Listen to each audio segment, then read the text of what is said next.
Griselda Blanco, la reina oscura del narcotráfico. Durante mucho tiempo, la historia del narcotráfico fue contada casi exclusivamente con nombres masculinos, capos carismáticos, trajes costosos, fotografías oficiales.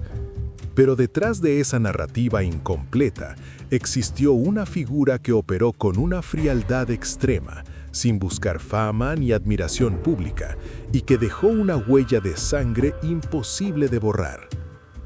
Esta es la historia completa de Griselda Blanco, contada con el enfoque de El pensador del siglo XXI, contexto histórico, análisis psicológico y una mirada crítica al poder sin límites. Griselda Blanco nació en Colombia en un contexto marcado por la miseria, la descomposición social y la violencia estructural. Su infancia no estuvo definida por la protección, sino por la supervivencia. Desde muy joven, entendió que el mundo no premiaba la bondad, sino la dureza. Aprendió a desconfiar. Aprendió a obedecer solo a la fuerza. Aprendió que el miedo podía ser una moneda. Antes de llegar a la adultez, ya estaba involucrada en actividades criminales. No como acompañante, no como víctima, sino como participante activa. Ese detalle es clave para comprender su mentalidad posterior. Los primeros crímenes y la formación del carácter. A diferencia de otros criminales que ascienden gradualmente, Griselda mostró desde temprano una disposición absoluta hacia la violencia. No había líneas morales, no había remordimiento visible. Las investigaciones posteriores coinciden en un punto. Griselda no reaccionaba emocionalmente, calculaba. Cada acto tenía un propósito. Cada agresión era un mensaje. El salto estratégico a Estados Unidos. Durante la década de 1970, el consumo de cocaína en Estados Unidos creció de forma explosiva. Mientras muchos veían solo una moda, Griselda vio una oportunidad histórica. Miami se convirtió en el eje central de su estrategia. No solo por su cercanía geográfica con el Caribe, sino por su débil estructura de control en ese momento. Griselda organizó rutas complejas que conectaban Colombia con Estados Unidos, utilizando métodos de ocultamiento inéditos para la época. Algunos de estos sistemas serían replicados durante décadas por otros carteles. Pero su verdadero poder no estaba solo en la logística. Estaba en el control psicológico. Violencia como herramienta de gobierno. Griselda Blanco no utilizaba la violencia como último recurso. La utilizaba como método de administración. Introdujo y sistematizó prácticas que hoy se consideran parte del manual del narcotráfico moderno. Asesinatos selectivos en espacios públicos. Sicarios jóvenes, anónimos y desechables. Mensajes claros y visibles para enemigos y aliados. Para ella, la lealtad no era un valor. Era una ilusión. El miedo, en cambio, era constante. Relaciones personales y traiciones internas.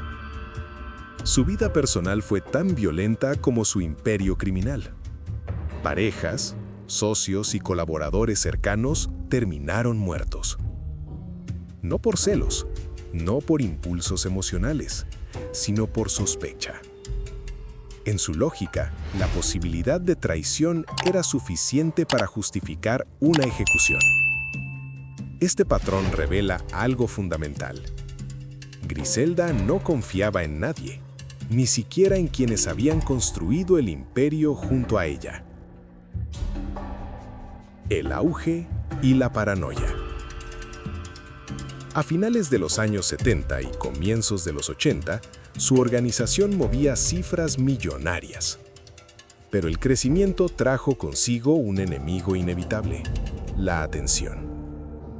Las autoridades comenzaron a entender que detrás de múltiples asesinatos aparentemente inconexos, existía una sola estructura y una sola mente.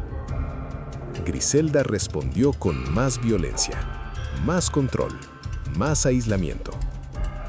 El poder absoluto comenzó a devorarla desde dentro. Captura y juicio. Finalmente, el Estado reaccionó. Fue arrestada y juzgada en Estados Unidos. Durante el proceso judicial, quedó en evidencia la magnitud de su red criminal y el impacto devastador que tuvo en la violencia urbana de Miami. Fue condenada y enviada a prisión. Para muchos, ese era el final de la historia. No lo era. Regreso a Colombia y vida en las sombras. Tras cumplir su condena, fue deportada a Colombia. Allí vivió de forma discreta, lejos de los focos mediáticos, utilizando identidades protegidas y manteniendo un perfil bajo.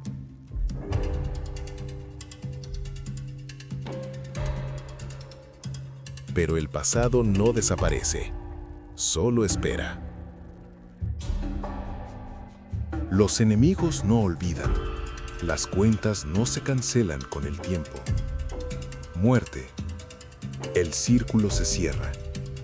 En 2012, Griselda Blanco fue asesinada en Medellín. El método fue tan simbólico como brutal. Un sicario en motocicleta.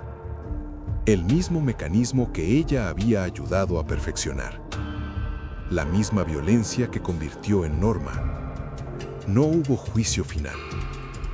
No hubo redención. Solo silencio. La historia de Griselda Blanco no debe ser romantizada. No es un relato de empoderamiento.